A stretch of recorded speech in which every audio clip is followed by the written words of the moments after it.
Manana ny fahitany ny fihetsiky ny mpitandron'ny filaminana nandritry ny fanamarehana ny datin'ny 7 marsa izay moa Andriamatoa Alain Marsan ity farany izay manameloka ny fihetsika feno herisetra nataon'ny mpitandron'ny filaminana araka izao fanazavana izao. Manameloka ny fampiasan-kely nataon'ny mpitandron'ny filaminana nandritry ny fetiny 7 martsa ny filohan'ny antoko master Andriamatoa Alain Marsan nosirita amin'ny fafanitsakitsahana ny malagasy ny nisy.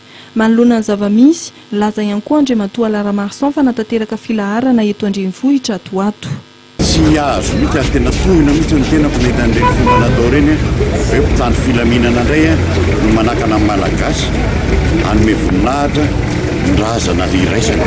Tena mamenatra eny ka zao zaho nahita ny filaharana natao tamin'ny francophonie ireny nay atao amin'ny lagaratra ny anosy hitako tena ve avela rehefa resa vahiny resaka frantsay dia avela fa rehefa malagasy zany dia sakatsakanana ka tsy anaiky koa fa tsaitsy milahatra amin'io volana avrily hanomana filaharam-be mihitsy mba alao ny malagasy mitsakana amin'izay mba ampiseho ny maizy azy ary anao filaharam-be mba fanehoana ray fakina ny nosy malagasy izay tokony averin'ny frantsay amintsika satria fa tsika liany lalàna sy ny rehetra indrindra fa ampahanto ampiato ny francophonie fa tsy zany aloha zao ny maika ato Madagasikara.